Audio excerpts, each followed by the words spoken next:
আসসালামু আলাইকুম ওয়া রাহমাতুল্লাহি ওয়া বারাকাতুহু। ইন্নাল হামদালিল্লাহি কুল্লাহ ওয়াসসালাতু ওয়াসসালামু আলা রাসূলিল্লাহ আল্লাযী লা নাবিয়্যা বা'দা ওয়া আলা আলিহি ওয়া সাহবিহি আম্মা বা'দ। নগদ ইসলামিক হজ প্রশিক্ষণ এই আয়োজনে সকলকে আবারও অনুরোধ জানাচ্ছি, আমরা যা শিখলাম, যা জানলাম তার উপরে আমল করব ইনশাআল্লাহ। আমরা ছিলাম হজ্জের সর্বশেষ কাজ থাকে তাওয়াফে বেদা।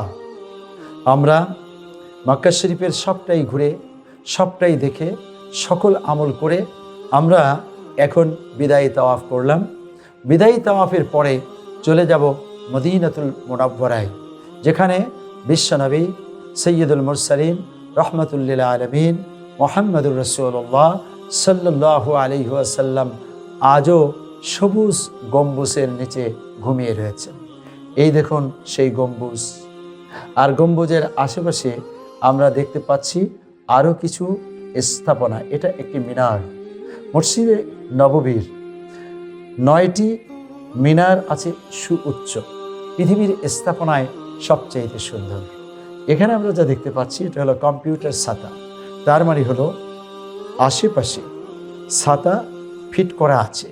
এটা অটোই, কম্পিউটারের বাটন ক্লিক করলে যেরকম সব কিছু স্ক্রিনে ভেসে আসে, ঠিক তদ্রূপভাবে এই ছাতাগুলো বাটন ক্লিক করার সাথে সাথেই বিশাল আকারে ছায়া দান করার জন্য ছড়িয়ে পড়ে। এটা দেখার জন্য যেমন এক মজা, আবার ছায়া গ্রহণের জন্য আর একটি মজা। একসাথে এই মসজিদে নামাজ পড়া যায় 40 লক্ষ মানুষ। পৃথিবীতে এমন স্থাপনা দ্বিতীয় আর নেই। এখানে রাসূল সাল্লাল্লাহু আলাইহি ওয়াসাল্লাম ঘুমিয়ে রয়েছেন। আসলে রাসূল সাল্লাল্লাহু আলাইহি ওয়াসাল্লামের এই জায়গাটি ছিল মা আয়েশা সিদ্দিকা রাদিয়াল্লাহু তাআলা আনহার ঘর। সর্বশেষ এখানেই অবস্থান করেছিলেন, এখানেই তার ইন্তেকাল হয়েছে, এখানেই তাকে দাফন করা হয়েছে। আল্লাহর হাবিব সাল্লাল্লাহু আলাইহি ওয়াসাল্লাম যেখানে আছেন সেখানে কে যেতে না চায়।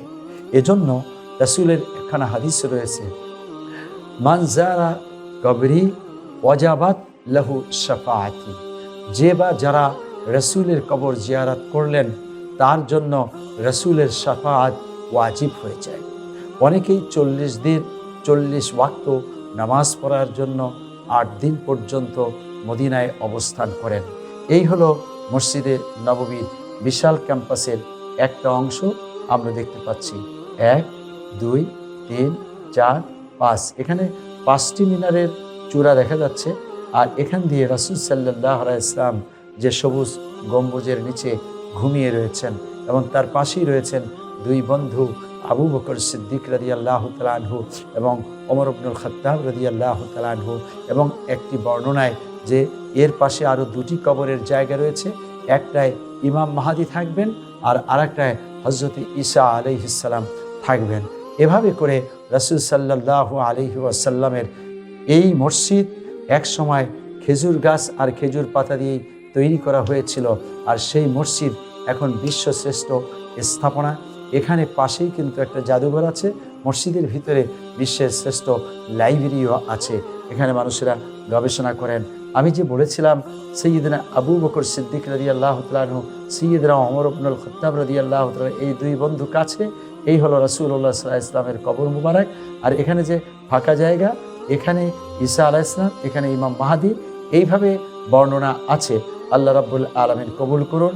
আর এখানে ছিল মা ফাতেমাতুজ জোহরা রাদিয়াল্লাহু তাআলা আনহার ঘর। এইভাবেই হলো মসজিদে নববীর চারিপাশে। এক পাশে হলো জান্নাতুল মুআলা, অর্থাৎ জান্নাতুল মুআলা বিশ্বশ্রেষ্ঠ মাকবারা, যেখানে 70,000 সাহাবায়ে কেরাম ঘুমিয়ে আছেন এমন একটি বর্ণনা আছে।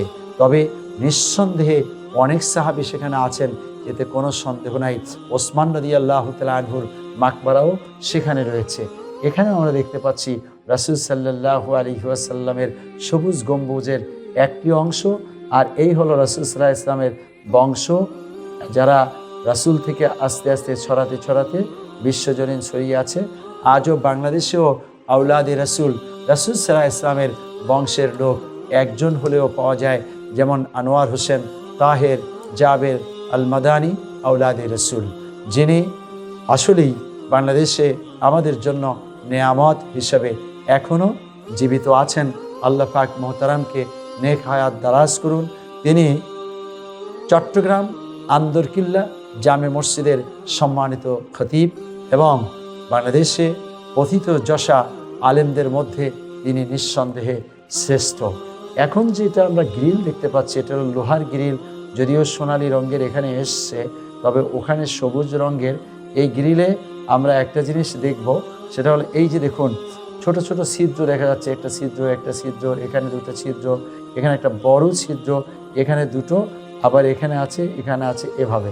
তার মানে হলো এই ছিদ্র বড় যেটা, এটা হলো রাসূল করিম সাল্লাল্লাহু আলাইহি ওয়াসাল্লামকে দেখার জন্য এই ছিদ্রটা আছে গ্রিলের মধ্যে। আর এখানে আবু বকর সিদ্দিক রাদিয়াল্লাহু তাআলা আনহু, এখানে ওমর রাদিয়াল্লাহু তাআলা আনহু, এখানে এই দুইটা ফাঁকা আছে ইমাম মাহদি ঈসা আলাইহিস সালাম, এদের দুইজনের জন্য। এভাবে করে মদিনাতুল মুনাওয়ারা আশেপাশে মসজিদে আলী, মসজিদে ওমর, মসজিদে আবু বকর, মসজিদে বিলাল, মসজিদে গামামা, মসজিদে ফাতিমাতুজ জোহরা রাদিয়াল্লাহু তাআলা আনহুম আনহা, এই মসজিদগুলো আছে।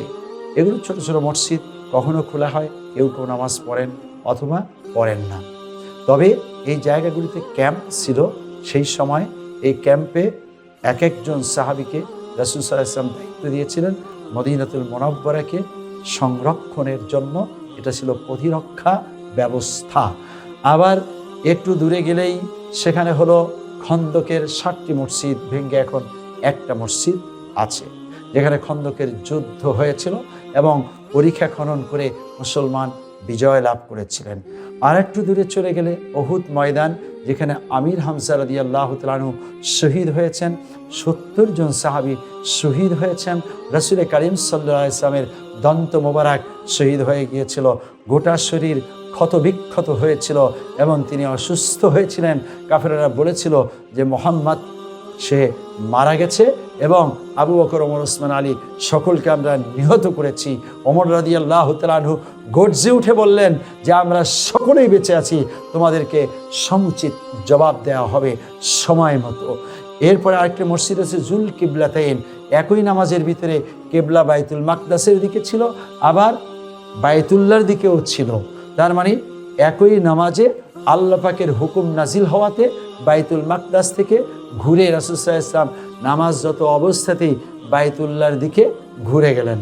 আবার আরেকটি মসজিদ হলো মসজিদে কুবা, যেখানে রাসূল সাল্লাল্লাহু আলাইহি ওয়াসাল্লাম প্রথম এসে অবস্থান নিয়েছিলেন, একটি মসজিদ তৈরি করেছিলেন, যেখানে 2 রাকাত সালাত আদায় করলে একটি কবুল ওমরার সওয়াব পাওয়া যায়। আবার অন্য বর্ণনা আছে একটি হজ্জের সওয়াব পাওয়া যায়। যাই হোক, অনেক সওয়াব পাওয়া যায়, এটাই হলো মূল কথা। সেখান থেকে একটু দূরেই হলো বনু সালেমা। এই বনু সালেমার মধ্যে একটা ছোট্ট মসজিদ আছে, এখানে রাসূল সাল্লাল্লাহু আলাইহি ওয়াসাল্লাম সর্বপ্রথম জুমার সালাত আদায় করেছেন। মসজিদে নববীর ভিতরে বিশাল বড় লাইব্রেরি আছে। এই লাইব্রেরিতে আলহামদুলিল্লাহ লক্ষ লক্ষ মানুষ গবেষণা করে আর এখান থেকে পড়ে শুনে তথ্য উপাত্ত নিয়ে পিএইচডি লাভ করে। এবং মদিনায় আছে বিশ্বের শ্রেষ্ঠ ইউনিভার্সিটির মধ্যে অন্যতম একটি ইউনিভার্সিটি জামিয়া ইসলামিয়া মদিনাতুল মুনাওয়ারা। এখান থেকে 700 কিলোমিটার দূরে তবুক রাসূল সাল্লাল্লাহু আলাইহি ওয়াসাল্লাম সেখানে যে বিজয় লাভ করেছিলেন। এখান থেকে 180 কিলোমিটার, মতান্তরে শুধু 80 কিলোমিটার দূরে হলো খাইবার। এখানে ইয়াহুদীদের সাথে প্রচণ্ড যুদ্ধ হয়েছিল। রাসূল সাল্লাল্লাহু আলাইহি ওয়াসাল্লাম সেখানে 80টি দুর্গ বিজয় করে শেষ পর্যন্ত ইসলামের কালেমার ঝান্ডা উঁচু করেছিলেন। প্রিয় বন্ধুগণ, নগদ ইসলামিক চমৎকার এই আয়োজন করলো। আল্লাহ পাক যেন নগদ ইসলামিকের উপরে বরকত দান করেন, সমৃদ্ধি দান করেন, উন্নতি দান করেন। নগদ পরিবারকে যেন আল্লাহ হেফাজত করেন, আমাদের প্রিয় মাতৃভূমি বাংলাদেশকে হেফাজত করেন।